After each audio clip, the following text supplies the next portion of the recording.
আসসালামু আলাইকুম। আজ ২৬ জানুয়ারি ২০২৫ রোববার। শুরু করছি চেঞ্জ টিভি প্রতিদিনের গল্প অনুষ্ঠান। দর্শক, আপনাদের সঙ্গে রয়েছে আমি ইমতিয়াজ আহমেদ। শুরুতেই সংবাদ শিরোনাম। উপদেষ্টা নাহিদ ইসলামকে ঘিরে চাঞ্চল্যকর যা ঘটছে। ছাত্রদের সব প্রশ্নে মির্জা ফখরুলের আপত্তি। রাজাকার উপাধি দেওয়া নিয়ে যা বললেন মিজানুর রহমান আজহারী। এবার বিস্তারিত। বাংলাদেশে শিক্ষার্থীদের নেতৃত্বে নতুন রাজনৈতিক দলের ঘোষণা আসছে ফেব্রুয়ারিতেই। নেতৃত্বে নাহিদ ইসলামের নাম আলোচনায় আছে। ফেব্রুয়ারিতে নতুন রাজনৈতিক দলের ঘোষণা দেবে জাতীয় নাগরিক কমিটি ও বৈষম্য বিরোধী ছাত্র আন্দোলনের নেতারা। রংপুরে শহীদ আবু সাঈদের কবর থেকে শুরু করে চট্টগ্রামে শহীদ ওয়াসিম আকরামের কবর পর্যন্ত পায়ে হেঁটে লং মার্চের মাধ্যমে এই ঘোষণা দেওয়ার সিদ্ধান্ত নিয়েছে তারা। এই দলের নেতৃত্বে কে থাকবেন তা নিয়ে নানা জল্পনা কল্পনা চলছে। এই আলোচনায় সামনের দিকে আছেন তথ্য, টেলিকম ও আইসিটি উপদেষ্টা। বলা হচ্ছে তিনি উপদেষ্টার পদ ছেড়ে নতুন এই রাজনৈতিক দলের নেতৃত্বে আসতে পারেন। তবে শিক্ষার্থীদের কোনো পক্ষ বিষয়টি পুরোপুরি নিশ্চিত করেনি। নাহিদ ইসলাম কি উপদেষ্টা পদ ছেড়ে নতুন রাজনৈতিক দলের দায়িত্ব নিচ্ছেন? জানতে চাইলে জাতীয় নাগরিক কমিটির আহ্বায়ক মোহাম্মদ নাসিরউদ্দিন পাটোয়ারি বলেন, এখনও বিষয়গুলো চূড়ান্ত হয়নি। দলের নাম ও কারা নেতৃত্বে আসবেন তা নিয়ে আলোচনা হচ্ছে। ছাত্র উপদেষ্টাদের কেউ যদি উপদেষ্টার পদ ছেড়ে রাজনৈতিক দলের দায়িত্বে আসতে চান, আমরা তাদের স্বাগত জানাবো। তবে এখন পর্যন্ত যেহেতু তারা সরকারে আছে, ফলে তাদের আমরা আলোচনায় ডাকছি না। প্রথম দিকে কেন্দ্রীয়, জেলা ও মহানগরের নেতৃত্ব ঠিক করা হচ্ছে। এরপর পর্যায়ক্রমে আমরা সারা দেশেই নতুন দলের কমিটি করব। যারা বৈষম্য বিরোধী আন্দোলনে নেতৃত্ব দিয়েছেন বা অংশ নিয়েছেন, তাদের একটি অংশ এই দলের অংশ হবে। এর বাইরে অন্যান্য দলের বা মতাবলম্বীদেরও এই দলে যোগ দেওয়ার সুযোগ থাকছে বলে জানা গেছে। নতুন এই রাজনৈতিক দলের নেতৃত্বে আর কারা আসবেন, এ প্রশ্নের জবাবে জাতীয় নাগরিক কমিটি ও বৈষম্য বিরোধী ছাত্র আন্দোলনের একাধিক নেতা জানিয়েছেন, শুধু যারা আওয়ামী লীগের পক্ষে, ফ্যাসিবাদ, গুম, খুন ও দুর্নীতির সাথে যারা জড়িত ছিল তাদের দলে নেওয়া হবে না। এর বাইরে যে কোনো দল থেকে আসা নেতাকর্মীদের স্বাগত জানানো হবে। জাতীয় নাগরিক কমিটির আহ্বায়ক মোহাম্মদ নাসিরউদ্দিন পাটোয়ারি ডয়েচে ভেলেকে বলেন, এ পর্যন্ত আমরা ৩২৮টি থানা কমিটি করেছি। কিছুদিনের মধ্যে কমিটি গঠনের কাজ শেষ হবে। এই নেতাদের কেউ কেউ বলেন তাদের প্রধান টার্গেট বিএনপি। বিএনপির দ্বিতীয় ও তৃতীয় সারির নেতাদের দলে টানতে তারা কাজ করছেন। বিএনপির ভোটারদেরও টার্গেট করেছেন তারা। নাগরিক কমিটির মুখপাত্র সামান্তা শারমিন বলেন, চাঁদাবাজি, দখলবাজি, সিন্ডিকেট ও দুর্নীতির বিরুদ্ধে আমাদের অবস্থান। জুলাই অভ্যুত্থানের চেতনা ধারণ করেন এমন সব নাগরিকদের জন্য নতুন রাজনৈতিক দলের দুয়ার উন্মুক্ত। শুধু বিএনপি নয়, অন্য যে কোনো দলের যে কেউ জুলাই চেতনায় বিশ্বাসী হয়ে এলে স্বাগত জানাবো। তবে যারা অতীতে ফ্যাসিবাদী রাজনীতি তথা আওয়ামী লীগে যুক্ত ছিলেন, তাদের নেওয়া হবে না। বিভিন্ন কমিটিতে কয়েকজন অতীতে আওয়ামী লীগের সাথে সম্পৃক্ততার তথ্য গোপন করে ঢুকে পড়েছিলেন, তা জানামাত্র বহিষ্কার করা হয়েছে। উপদেষ্টা নাহিদ ইসলাম ও বিএনপি মহাসচিব দুজনেই অবস্থান নিয়েছেন ২ মেরুতে। নাহিদ ইসলাম বলছেন, আমরা পছন্দের কাউকে রাষ্ট্রপতি করতে চাইনি, আমরা চেয়েছি এই রাষ্ট্রপতি সরে যাক। আমরা বলছিলাম প্রয়োজনে সবাই মিলে একজনকে ঠিক করি। আমরা তো পছন্দের কাউকে রাষ্ট্রপতি করতে চাইনি। তবে বিএনপি মহাসচিব মির্জা ফখরুল ইসলাম আলমগীর বলেছেন, আপত্তির কারণ খুব সঙ্গত কারণ। আমরা তো একটা সংবিধানের অধীনে আছি। রাষ্ট্রের যে সংবিধান, সেই সংবিধানের অধীনে আমরা আছি। এই সরকারও শপথ নিয়েছে সেই সংবিধানের অধীনে। সেখানে রাষ্ট্রপতিকে যে অপসারণ করবে, সেটা কে করবে? এটা এক। ২ নম্বর হচ্ছে রাষ্ট্রপতি আনবেন কাকে? ৩ নম্বর হচ্ছে এটার লেজিটিমেসি কার হাতে থাকবে? পার্লামেন্ট নাই, সুতরাং ওই প্রশ্নটাকে আমরা মনে করি যে অবাস্তব প্রশ্ন। অন্যদিকে জুলাই ঘোষণাপত্রের বিষয়ে নাহিদ ইসলাম বলেছেন, ছাত্ররাই একাই তো এটা দিতে চেয়েছিল, কিন্তু সেখানে বিএনপি বাধা হয়ে দাঁড়ালো। বিএনপি মহাসচিব হন্তদন্ত হয়ে প্রধান উপদেষ্টার কাছে গেলেন, বললেন এভাবে ছাত্ররা করলে অনৈক্য তৈরি হবে। ছাত্ররাও ভাবলো সবাই মিলেই করি, আলোচনার টেবিলে দিল। এখন পর্যন্ত সমাধান হলো না। তারা আগ্রহী না, এটা আগেই বলতে পারত, কিন্তু তারা সঠতা ও প্রতারণা করে এটাকে বাধাগ্রস্ত করলো, বলেছেন নাহিদ ইসলাম। তবে এ বিষয়ে বিবিসিকে দেয়া সাক্ষাৎকারে মির্জা ফখরুল ইসলাম আলমগীর বলেছেন, এটা নিয়ে আমাদের সাথে কোনো আলোচনাও করা হয়নি আগে, আমরা জানিও না এটা। আর অভ্যুত্থানের ৫ মাস পরে এই ডিক্লারেশনের কোনো যুক্তি আছে কিনা তিনি বলেন, এটা একটা অভ্যুত্থান, একটা আন্দোলন। সে আন্দোলনের ডিক্লারেশন তখনই হওয়া উচিত ছিল। এটা ছাত্ররা দিতেই পারে, কিন্তু আমরা ওটার পার্ট তখনই হব যখন গোটা জাতির প্রশ্নটা আসবে তার মধ্যে। টোটাল জিনিসটা কোনো আলোচনা না করেই তো আমরা এটা করতে পারি না, প্রশ্নই উঠতে পারে না। এছাড়া আওয়ামী লীগের রাজনৈতিক ভবিষ্যৎ সম্পর্কে সিদ্ধান্ত নেওয়ার ক্ষেত্রেও বিএনপির সাথে ছাত্রদের মতবিরোধ স্পষ্ট হয়ে উঠেছে।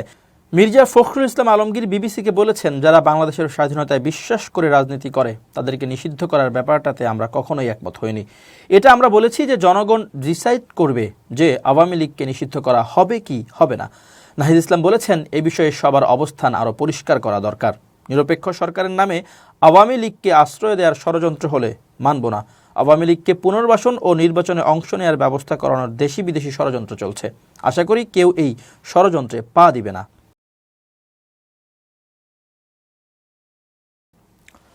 ক্ষমতাচ্যুত আওয়ামী লীগ সরকারকে ইঙ্গিত করে দেশের আলোচিত ইসলামী বক্তা ডক্টর মিজানুর রহমান আজহারী বলেছেন, পূর্বে আওয়ামী মতের বিরুদ্ধে গেলেই যে কাউকে রাজাকার উপাধি দিয়ে দেয়া হতো।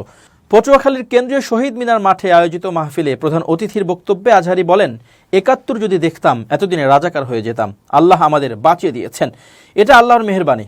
মন মতো হলে মুক্তিযোদ্ধা আর না হলে রাজাকার। কত কিছু দেখলাম এই শাহবাগের বুকে। ৭১ সাল আমরা দেখি নাই, শুনেছি মুসলিম না অমুসলিম সেটা যাচাইয়ে কালিমা বলার কথা বলা হতো। আজহারী আরও বলেন, আমি যেখানেই যাই জেনজি আমাকে ছাড়ে না। এরাই আগামীর বাংলাদেশ, এদের হাতেই নিরাপদ আমার লাল সবুজের পতাকা এবং দেশের প্রতি ইঞ্চি মাটি। তবে দেশের সার্বভৌমত্ব রক্ষায় তাদের সজাগ ও সাবধান থাকতে হবে। এদিকে মাহফিলে প্রধান বক্তা ছিলেন সাবেক ছাত্রনেতা ডক্টর শফিকুল ইসলাম মাসুদ। আমন্ত্রিত অতিথি হিসেবে উপস্থিত ছিলেন সাবেক স্বরাষ্ট্রমন্ত্রী আলতাফ হোসেন চৌধুরী।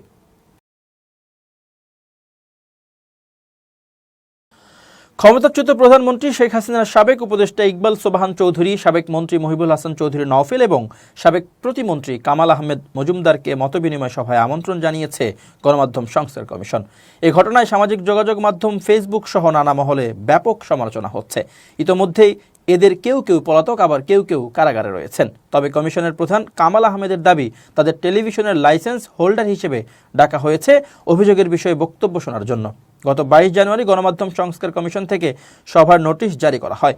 এতে বলা হয়, কমিশনের একটি মতবিনিময় সভা আগামী ২৭ জানুয়ারি সকাল 10:30টায় অ্যাসোসিয়েশন অব টেলিভিশন ওনার্সের প্রতিনিধিদের সঙ্গে তথ্য ভবনের সম্মেলন কক্ষে অনুষ্ঠিত হবে। এ সভায় সংশ্লিষ্ট সবাইকে যথাসময়ে উপস্থিত থাকার জন্য নির্দেশক্রমে অনুরোধ করা হলো। সভায় উপস্থিত থাকার বিষয়ে বিভিন্ন টেলিভিশনের মালিক সহ মোট ৪৭ জনের তালিকা রয়েছে। এর মধ্যে ডিভিসি নিউজের চেয়ারম্যান ও association of television owners, association of television owners অ্যাটকোর সহ-সভাপতি ইকবাল সোবহান চৌধুরী, বিজয় টিভির ব্যবস্থাপনা পরিচালক মহিবুল হাসান চৌধুরী ও মোহনা টিভির চেয়ারম্যান কামাল আহমেদ মজুমদারের নামও রয়েছে। জানতে চাইলে গণমাধ্যম সংস্কার কমিশনের প্রধান কামাল আহমেদ বলেন, তারা হচ্ছেন টেলিভিশনের লাইসেন্স হোল্ডার, তাদের নামেই সরকার লাইসেন্সগুলো দিয়েছে। যারা লাইসেন্সের মালিক তাদের ডাকা হয়েছে, এদের কারো লাইসেন্স বাতিল হয়নি। সরকার এদের কোনো চ্যানেলকে বন্ধ করেনি, সুতরাং লাইসেন্স গ্রাহককে ডাকা হয়েছে। তাদের যে ভূমিকা, তাদের বিরুদ্ধে নানান রকম যে অভিযোগ, সেই অভিযোগগুলো সম্পর্কে তাদের বক্তব্য শোনার জন্য ডাকা হয়েছে। এখানে কোনো সাংবাদিক নেতাকে ডাকা হয়নি।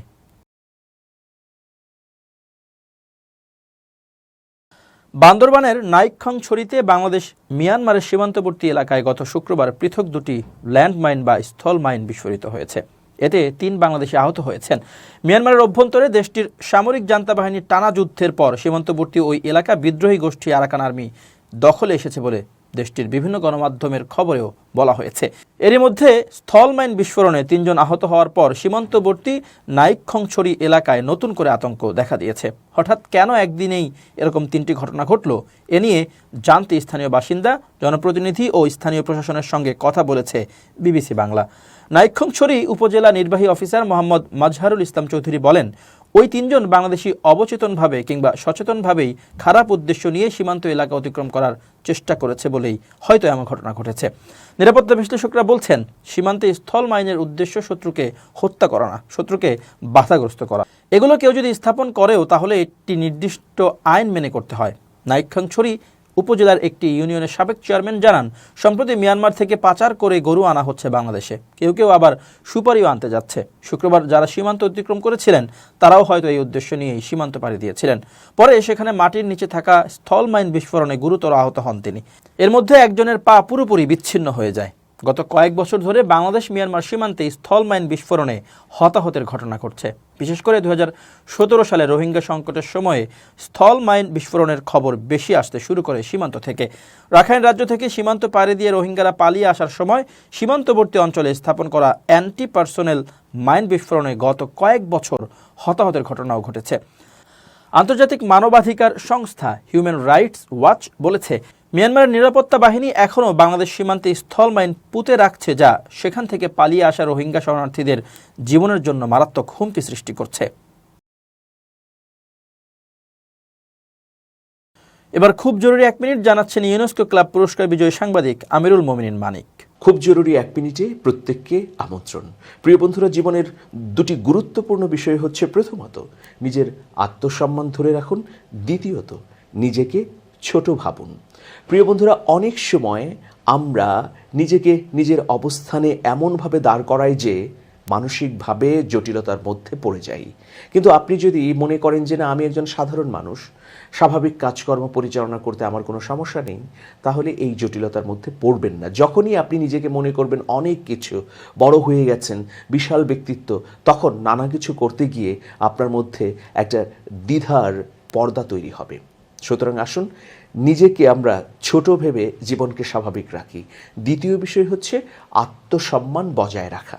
হ্যাঁ, এই পৃথিবীর অনেক কাজ আছে যেগুলোতে আপনার আত্মসম্মান ক্ষুণ্ণ হতে পারে। যেমন কাউকে অনুরোধের নামে বিরক্ত করা, বারবার ধর্ণা দেয়া, এতে আত্মসম্মান ক্ষুণ্ণ হতে পারে। এতে আপনি হয়তো ভাবতে পারেন যে আপনার কাজটি হয়ে যাবে বারবার অনুরোধের কারণে, কিন্তু না। আপনি যদি আপনার আত্মসম্মানকে বজায় রেখে আপনি আপনার বক্তব্য উপস্থাপন করেন, তাহলে ওই বারবার অনুরোধের চেয়ে বরং এটা অত্যন্ত গুরুত্বপূর্ণ, দামি এবং কার্যকর হতে পারে। সবাই ভালো থাকবেন, শুভেচ্ছা নিরন্তর। এবার দেশের বাইরের প্রসঙ্গ। ইসরায়েল ও হামাসের মধ্যে চলা 15 মাসের যুদ্ধের পর হামাসের শক্তি কতটা কমেছে তা নিয়ে নানা দৃষ্টিভঙ্গি ও তথ্য রয়েছে। চলতি বছর 25 জানুয়ারি যুদ্ধবিরতি চুক্তির আওতায় হামাস ইসরায়েলি বন্দীদের মুক্তি দিয়ে তাদের বিজয় উদযাপন করেছে। গাজার ফিলিস্তিনি স্কয়ারে বিশাল জনসমাগমের মধ্যে এই বন্দী মুক্তির আনুষ্ঠানিকতা অনুষ্ঠিত হয়, যেখানে হামাসের যোদ্ধাদের হাতে আধুনিক রাইফেল ছিল। মুখে কালো কাপড় ও মাথায় কলেমা খচিত ফিতা পরা অবস্থায় তারা উপস্থিত ছিল। তাদের এই জাঁকজমকপূর্ণ উদযাপন দেখে অনেকেই বিস্ময় প্রকাশ করেছেন এবং প্রশ্ন তুলেছেন, ইসরায়েল এতদিন কাদের বিরুদ্ধে যুদ্ধ করেছে, কাদের হত্যা করেছে? যুদ্ধের পর গাজা উপত্যকায় ব্যাপক ধ্বংসযজ্ঞের পরও হামাস এখনও গাজায় নিজেদের প্রভাব বজায় রেখেছে। 15 মাসের এই ভয়াবহ যুদ্ধের মধ্যে গাজার প্রায় 85% ঘরবাড়ি ধ্বংস হয়ে গেছে এবং 20,000-এরও বেশি ফিলিস্তিনি নিহত হয়েছে। এসব ক্ষতির পরও হামাস তার শক্তি ও উপস্থিতি ধরে রেখেছে। ইসরায়েলি সেনাবাহিনী হামাসের রাজনৈতিক, সামরিক এবং পুলিশ নেতৃত্বের উপর বারবার আঘাত এনেছে। যেমন গাজায় ইসমাইল হানিয়া এবং মোহাম্মদ দেইফের মতো শীর্ষ নেতাদের হত্যার চেষ্টা চালানো হয়েছিল। তবে হামাস এই আক্রমণগুলোকে কাটিয়ে উঠেছে। গত জুলাইয়ে হামাসের শীর্ষ নেতা ইসমাইল হানিয়া নিহত হলে একই মাসে হামাসের সশস্ত্র শাখার প্রধান মোহাম্মদ দেইফও নিহত হন, যদিও হামাস বিষয়টি নিশ্চিত করেনি। এরপর গাজার দক্ষিণাঞ্চলীয় রাফায় হামাসের মিলিশিয়ার প্রধান ইয়াহিয়া সিনওয়ার এবং গাজার পুলিশের প্রধান মাহমুদ সালাহ নিহত হন। এসব আক্রমণের পরও ইসরায়েলি বাহিনী হামাসের শক্ত অবস্থান ধ্বংস করতে বারবার ওইসব অঞ্চলে অভিযান চালাতে বাধ্য হয়েছে, যেগুলো তারা আগে মুক্ত মনে করেছিল। যুদ্ধের পর হামাস তাদের বাহিনীকে শক্তিশালী করতে নতুন সদস্য নিয়োগ করতে সক্ষম হয়েছে। 2023 সালের 7 অক্টোবরের পর হামাসের যোদ্ধাদের মধ্যে প্রায় 10,000 থেকে 15,000 নতুন যোদ্ধা যোগ হয়েছে। মার্কিন গোয়েন্দা তথ্য অনুযায়ী হামাস এই নতুন যোদ্ধাদের অধিকাংশই তরুণ এবং প্রশিক্ষণহীন, তবে তারা মূলত নিরাপত্তার কাজে ব্যবহৃত হচ্ছে। ইসরায়েলি সেনাবাহিনীকে 15 মাসের যুদ্ধের পরও হামাসের বিরুদ্ধে পুরোপুরি সফল হতে দেখা যায়নি। যুদ্ধের ফলে গাজার ফিলিস্তিনিদের এক বিশাল ক্ষতি হয়েছে, তবে হামাসের অস্তিত্ব এবং শক্তি এখনও কমেনি। গাজার 365 বর্গ কিলোমিটার এলাকা ধ্বংস হয়ে গেলেও হামাস এখনও সেখানে নিজেদের গভীরভাবে প্রতিষ্ঠিত রয়েছে এবং রাজনৈতিকভাবে নিজেদের প্রভাব ধরে রেখেছে। ইসরায়েলি ও মার্কিন গোয়েন্দা তথ্য অনুযায়ী হামাস 10,000 থেকে 15,000 যোদ্ধা হারালেও তারা নতুন সদস্য নিয়োগ করতে সক্ষম হয়েছে এবং নিজেদের সামরিক সক্ষমতা বজায় রেখেছে।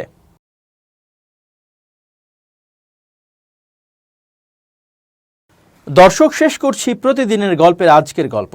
changetv.press বাংলাদেশের ইউটিউব জার্নালিজমের অগ্রদূত। ভিজিট করুন এর ওয়েবসাইট www.changetv.press, ইউটিউব youtube.com/changetvpress এবং সাবস্ক্রাইব করুন চ্যানেলটি। নিয়মিত লাইক, কমেন্ট ও শেয়ার করে আপডেট রাখুন নিজেকে। ভালো থাকুন, নিরাপদে থাকুন, শুভেচ্ছা নিরন্তর। changetv.press, এক ফোঁটা হলুদও নেই।